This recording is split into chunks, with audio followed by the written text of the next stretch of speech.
Guys welcome back. இப்போ நம்ம பார்த்திங்கன்னா நம்மளோட NS400Z பைக்கோட லைட், அதாவது ஹெட் லேம்பை தான் டெஸ்ட் பண்ண போகிறோம், எவ்வளோ பிரைட்னஸ் வருதுன்ட்டு. லெட்ஸி. இப்போ இந்த மொபைல் இன்னொன்று என்னென்னா, இந்த மொபைலோட ஃபீச்சர் பார்த்திங்கன்னா நம்மளுக்கு வந்து ஆரா லைட், நம்மளால் மாற்றி கலர் சூப்பராக நம்ம பைக்கை வந்து ஷூட் பண்ண முடியும். இது இந்த மொபைலோட பிக்கெஸ்ட் ப்ளஸ் பாயிண்ட். ஓகே, சரி, ஓகே, நம்ம மொபைல் ஃப்ளாஷ் லைட்டை விட்டுட்டு பைக்குக்கு போவோமா? ஓகே, இப்போ பார்த்திங்கன்னா கீ ஆல்ரெடி போட்டிருக்கேன். ஓகே, வண்டியை ஸ்டார்ட் பண்ணுவோம். ஓகே, ஸ்டார்ட் பண்ணியாச்சு. இப்போ பார்த்தீங்கன்னா லைட் ஆஃபில் தான் வச்சுருக்கேன் நான். இருங்க, இப்போ கிளியராக இருக்கும். லைட் ஆஃபில் தான் வச்சுருக்கேன். இது பேனல்ஸ் வந்துருச்சு, டிஸ்பிளே பேனல். ஓகே, வண்டியோட ஜெட்டோட இது எப்படி இருக்குன்னு பார்ப்போம். கொஞ்சம் பிரைட்னஸ் குறைச்சா கரெக்டாக தெரியும்னு நினைக்கிறேன். யா, தட்ஸ் குட். லைட் ஆஃப் பண்ணிடுறேன் என்னோடய ஃப்ளாஷ் லைட்டை. யா, இப்போ ஓரளவுக்கு தெரியும் உங்களுக்கு. அது ரொம்ப பிரைட்டாக இருக்கிறதுனால கேமரா வந்து அந்த மாதிரி எடுக்குது. ஜெட்டோட ஃப்ளாஷ் லைட்டே பார்த்தீங்கன்னா உங்களுக்கு வந்து இருங்க, லைட் எரியுது. நான் சைட் லைட் ஆஃப் பண்ணிட்டு வரேன். இப்போ so it will be clear for you guys. ஆக்சுவலாக கைஸ், வண்டியோட பொசிஷனை மாற்றி விட்டுட்டேன். டார்க்காக இருக்க பிளேஸை பார்த்த மாதிரி நீங்கள் பார்த்தீங்கன்னா தெரியும் உங்களுக்கு எவ்வளோ பிரைட்டாக இருக்குன்னு. இந்த பிளேஸ் வந்து பார்த்தீங்கன்னா இப்போ இன்ஜின் ஆஃப் பண்ணிவிடுவோம். இந்த பிளேஸை பாருங்கள், எவ்வளோ டார்க்காக இருக்குது பாருங்கள். இப்போ ஃபோனோட ஃப்ளாஷும் ஆஃபில் இருக்குது. இப்போ இந்த ஃபோனோட ஃப்ளாஷ் ஆன் பண்ணால் வர பிரைட்னஸ், ஃபோனோட ஃப்ளாஷும் ஆஃப் பண்ணிட்டா இப்படி இருக்கும் உங்களுக்கு பிளேஸ் வந்து. ஃபோனோட ஃப்ளாஷும் ஆஃப் பண்ணிட்டா உங்கள் பிளேஸ் வந்து இப்படி இருக்கும். இப்போ நம்ம வண்டியோட ஹெட் லேம்ப் ஆன் பண்ணால் அந்த ஜெட்லேருந்து வர லைட்டே பாருங்கள் எவ்வளோ கிளியராக இருக்குன்ட்டு. It was just awesome. இந்த ஜெட்லேருந்து வர லைட்டை இப்போ நம்ம வந்து ஹெட் லேம்ப் ஆன் பண்ணுவோம். இன்ஜின் ஆன் பண்ணுவோன்னா ஹெட் லேம்ப் வந்து ஆன் ஆகிடும். Okay guys, okay, engine on பண்ணுவோம். 1 2 and 3. ஓகே ஓகே, கியரில் இருக்கிறதுனால ஸ்டாண்ட் போட்டிருக்கோம். ஓகே, நம்ம சரி உட்காந்து ஆன் பண்ணோம். ஸ்டாண்ட் போட்டிருக்கிறதுனால ஆன் ஆகல. ஓகே, கியரை ஃபஸ்ட்டு நியூட்ரலுக்கு எடுத்துகிட்டு வந்துடுவோம். ஓகே கைஸ், ஓகே, நியூட்ரலுக்கு வந்துடுச்சு. இல்லை, இன்னொரு நல்ல ஃபீச்சர் பார்த்திங்கன்னா இந்த வண்டியில் நீங்கள் ஃபஸ்ட் கியர் போட்டு இன்ஜின் ஆஃப் பண்ணிவிட்டு இருங்க, லைட் ஆன் பண்ணிடுறேன். ஃபஸ்ட் கியர் போட்டு இன்ஜின் ஆஃப் பண்ணிவிட்டு நீங்கள் வந்து நியூட்ரலுக்கு லைட்டாக அப்பில் தூக்கினாலே நியூட்ரல் ஈஸியாக வந்தது நீங்கள் இன்ஜின் ஆனில் இருக்கிறதோட. ஸோ அது வந்து ரொம்ப சூப்பராக இருக்குது. இப்போ பார்ப்போம் ஹெட் லேம்ப் எப்படி இருக்குன்ட்டு. பார்த்திங்கன்னா தெரியும் அந்த இடத்தோட பிரைட்னஸ் உங்களுக்கு ஜஸ்ட் மைண்ட் ப்ளோயிங்காக இருக்குது பாருங்கள். இதுதான் ஹெட் லேம்ப்பு. இப்போ ஜெட்டே பார்த்திங்கன்னா இன்ஜின் ஆன் பண்ணே சும்மா இதுவே போதும் உங்களுக்கு ரோடில் ட்ராவல் பண்ணுறதுக்கு, நம்ம சிட்டி ரோட்ஸ்லலாம். அப்படியும் உங்களுக்கு தேவைன்னா ஹெட் லேம்ப் பாருங்கள் எவ்வளோ கிளியராக இருக்குன்ட்டு. ரொம்ப கிறிஸ்டலாக இருக்குது. ஹை பீம் எவ்வளோ பர்ஃபெக்டாக இருக்குது பாருங்கள். உங்களுக்கு டாப் வரைக்கும் தெரியும். இது வந்து ஃப்ளாஷ் நம்ம வர வண்டிங்களுக்கு கொடுக்கறதும் கொடுக்கலாம். இங்கே இருக்கும் நம்மளுக்கு, இந்த பிளேஸில் இருக்குது நம்மளுக்கு. இதை ஓப்பன் பண்ணிங்கன்னா உங்களுக்கு வந்து ஹெட் லேம்ப் வந்துடும். இதுவே நீங்கள் இந்த பிளேஸை வந்து க்ளோஸ் பண்ணிங்கன்னா இதை ப்ரெஸ் பண்ணுறப்போ உங்களுக்கு வந்து நார்மல் பைக்ஸில் இருக்க மாதிரி இதில் இந்த இது வந்து ஹை பீம் அப்படியே உங்களுக்கு ஆன்லேயே இருக்குது. இப்போ ஜஸ்ட் மைண்ட் ப்ளோயிங் காய்ஸ், ஆசமாக இருக்குது வண்டியோட. அதாவது அந்த ஹெட் லேம்ப்புன்றது நைட்டில் நான் ட்ராவல் பண்ணி பார்த்தேன். கிட்டத்தட்ட 25 கிலோமீட்டர்ஸ் இந்த சிட்டிக்குள்ளே ட்ராவல் பண்ணேன். அப்போ நான் எந்த இடத்துலையுமே இந்த லைட் தான் யூஸ் பண்ணேன். எங்கேயுமே நான் இந்த பீமுக்கே போகல. ஆக்சுவலாக ஸ்ட்ரீட் லைட்ஸ் இல்லாத இடத்துல கூட நான் இதை தான் யூஸ் பண்ணேன். அந்தளவுக்கு உங்களுக்கு வந்து சூப்பராக இருக்குது. ஏன்னா இதுக்கு மேலே உங்களுக்கு ஒன்றும் வேண்டாம் என்ன கேட்டிங்கன்னா. சூப்பர். அதேமாதிரி எக்ஸாஸ்ட் சவுண்டு பாருங்கள் guys.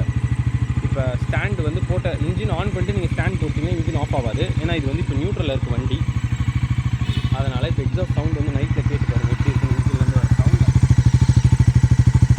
I think you can hear engine sound. சும்மா ஆசமாக இருக்குது. ரைஸ் பண்ணாமலே அந்த சவுண்டே டிஃப்ரெண்ட்டாக கொண்டு வந்திருக்காங்க NSல. Was mind blowing guys. NS 250 கூட இந்த மாதிரி சவுண்ட் இல்லை. ஃபஸ்ட் டைம் நான் டெஸ்ட் ட்ரைவ் பண்ணப்போ NS 250 தான் டெஸ்ட் ட்ரைவ் பண்ணேன். அதில் கூட இந்த அளவுக்கு சவுண்ட் வரல. ஆனால் அதுவே சூப்பராக இருந்துச்சு. நான் நினச்சி தான் இதை புக் பண்ணேன் ஆக்சுவலாக. ஆனால் பார்த்திங்கன்னா இது அதோட வேறு லெவலுக்கு கொடுத்துருக்காங்க இந்த ப்ரைஸ்க்கு. So it was just mind blowing guys. Subscribe பண்ண மறந்துடாதீங்க, லைக் பண்ண மறந்துடாதீங்க, ஷேர் பண்ண மறந்துடாதீங்க. மறக்காமல் நம்ம சேனலை சப்ஸ்கிரைப் பண்ணுங்கள். அதாவது நம்ம வண்டி பார்த்திங்கன்னா இப்போதைக்கு நம்பர் பிளேட்டுக்காக தான் வெயிட்டிங். நம்பர் பிளேட் வந்துருச்சுன்னா நம்ம வந்து லாங் ட்ரைவ் போய் டெஸ்ட் பண்ண போகிறோம் வண்டியை ஃபுல்லாகவே. எப்படி இருக்குது பர்ஃபார்மன்ஸ், ஹைவே பர்ஃபார்மன்ஸ், அதாவது ரோட் மோட். இங்கே ஆக்சுவலாக எல்லாமே இருக்குது. ஆனால் ரோட் மோட் தான் இப்போ ஆக்டிவில் இருக்குது. பார்த்திங்கன்னா தெரியும். Road, sports, rain, off road எல்லாமே நம்ம டெஸ்ட் பண்ண போகிறோம். கம்ப்ளீட்டாக எல்லாத்தையும் டெஸ்ட் பண்ணி பார்க்கலாம். அதேமாதிரி பார்த்திங்கன்னா வண்டியை சைட் ஸ்டாண்ட் போட்டு நீங்கள் வச்சுருந்தீங்கன்னா வண்டி ஆஃப் பண்ணிவிடும் இன்ஜின், ஏன்னா ஃபியூல் போகும். இப்போ வண்டியை சைட் ஸ்டாண்ட் போட்டு வச்சுட்டு நீங்கள் வந்து பார்த்தீங்கன்னா உங்களுக்கு வந்து ஃபியூல் மீட்டர் வந்து கொஞ்சம் சரியாக காட்டாது. அதாவது ஏன் சொல்கிறேன்னா, ஃபியூலோட ஒரு சைடு தான் உங்களுக்கு அதை டெஸ்ட் பண்ணுறது இருக்கும் நார்மலாகவே எல்லா வண்டிலையும். அதனால் ஒரு பாயிண்ட் மேபி வேரி ஆகும். நீங்கள் வண்டியை ஸ்டெடி பண்ண உடனே உங்களுக்கு மாறிடும் அந்த பாயிண்ட், இன்ஸ்டண்ட்டாக மாறிடும். அதேமாதிரி ஃபியூல் போட்ட உடனே உங்களுக்கு இமீடியட்டாக காட்டுது. மற்ற பைக்ஸில் இருக்க மாதிரி KTMலலாம் கொஞ்சம் பார்த்தீங்கன்னா ஃபியூல் போட்டதுக்கப்புறம் ஒரு ஃபியூ மினிட்ஸ் கழிச்சு தான் உங்களுக்கு காட்டும் ஃபியூலோட லெவல். ஆனால் இதில் அப்படி இல்லை. எம்டியில் பார்த்தீங்கன்னா உடனே காட்டும். அதே மாதிரி இதில் உடனே வந்துடுது உங்களுக்கு ஃபியூல் வந்து எவ்வளோ இருக்குது, என்ன லிமிட் அப்படின்ட்டு. அதேமாதிரி பேக்கில் பார்த்தீங்கன்னா அதே என்எஸ் லுக், ஆனால் கொஞ்சம் டிஃபர் பண்ணியிருக்காங்க. ஏன்னா அந்த சைடு இது பார்த்திங்கன்னா உங்களுக்கு தெரியும், சைடில் அந்த கொண்டு போயிருக்க க்ராஸ் அது வந்து டிஃப்ரெண்ட்டாக இருக்குது. ஆக்சுவலாக அப்பாச்சியில் எப்படி இருக்கும் அதேமாதிரி இருக்க மாதிரி இருக்குது. ஆனால் அதோடு இது நல்லா இருக்குது ஆக்சுவலாக. அந்த ஷாக் அப்சார்பர்ஸ் கொடுத்துருக்க கேப், அதாவது எப்படின்னு பார்த்தீங்கன்னா ஒரு மசில் பைக், கம்ப்ளீட்டாக ஒரு மசில் பைக். உங்களுக்கு வந்து ரொம்ப பேக் வந்து ஹையாகவும் இல்லாமல், ஏன்னா இப்போ ஃபேமிலி பர்சன்ஸ்க்குலாம் பார்த்திங்கன்னா அது ரொம்ப டஃப்பாக இருக்கும் எல்லாரையும், அவங்க அம்மா அப்பா அந்த மாதிரிலாம் கூட்டிகிட்டு போகிறப்ப. ஆனால் இது பார்த்திங்கன்னா உங்களுக்கு எல்லாத்துக்குமே கம்ஃபர்டபுளாக இருக்கும் ரைட் பண்ணுறப்ப. அதை கம்பேர் பண்ணுறப்ப இது மோர் தென் இனஃப். அது மட்டும் இல்லாமல் உங்களுக்கு சிசியும் அதிகம், 400 சிசிஸ் கொடுக்கறதுனால உங்களுக்கு ஒரு மசில் பைக் மாதிரி பர்ஃபெக்டாக இருக்கும். அதாவது ரொம்ப ஹை எண்ட்லேயும் உங்களை காட்டாமல், லோ எண்ட்லேயும் காட்டாமல், ஒரு மிடில் எண்டில் பட் மசில் பைக்கோட எண்டில் காட்டும். So it will be mind blowing guys. இது ஆக்சுவலாக ஹை எண்ட் பைக் தான், ஆனால் அந்த மசில் ஃபீச்சரை வந்து சூப்பராக கொண்டு வந்திருக்காங்க. இன்னும் நம்ம சில ஆட் ஆன்ஸ் பண்ணோன்னா it will be most awesome. இன்னும் இங்கே கொஞ்சம் லைட்ஸு, இந்த பிளேசஸில் கொஞ்சம் லைட்ஸ், அதேமாதிரி இந்த பிளேசஸில் கொஞ்சம் லைட்ஸ், பேக்கில் கொஞ்சம் லைட்ஸு, அப்புறம் ஃப்ரண்ட்டு நம்மளுக்கு ஜெட்டு கொடுத்துருக்காங்க பார்த்தீங்களா. அங்கே எனக்கு தெரிஞ்சு இன்னும் கொஞ்சம் ஆட் ஆன்ஸ். நம்ம இன்ஜின் ஆஃப் பண்ணிடுறேன், ஃபுல்லாக பைக் ஆஃப் பண்ணிடுறேன், உங்களுக்கு கிளியராக இருக்கும். ஜெட் ஷேப்பில் நான் ஆக்சுவலாக ஷேப் டிஃப்ரெண்ட்டான ஷேப் கொண்டு வரலான்னு இருக்கேன். ஆக்சுவலாக நம்ம பார்த்திங்கன்னா 3D பிரிண்டிங் ப்ராஜெக்ட்ஸ்லாம் பண்ணிகிட்டு இருக்கோம். இன்னும் இந்த ஷாக் அப்சார்பர்ஸில் அதை வச்சு தான் 3D பிரிண்டர் வச்சு தான் மொத்தமாகவே இதை மாற்றலான்னு இருக்குது, இதோட லுக்கையே. உங்களுக்கு ஏதாச்சும் ஐடியாஸ் இருந்தால் தயவு செஞ்சு கமெண்ட் பண்ணுங்கள். அண்ட் லுக்ஸ் எப்படி நம்ம 3D பிரிண்டரில் மாற்றி கொண்டு வரோம் அப்படின்றத பார்ப்போம். அதாவது இது எல்லாமே லாங் ரைடுக்கு போகிறதுக்கு முன்னாடி we are going to change. Okay guys, ஆக்சுவலாக இங்கெல்லாம் கூட லைட்ஸ் கொடுக்கலான்னு இருக்கேன், ஒரு டிஃப்ரெண்ட்டான லைட்ஸை பார்ப்போம் எப்படி இருக்குன்னு நான் உங்களுக்கு சொல்கிறேன்.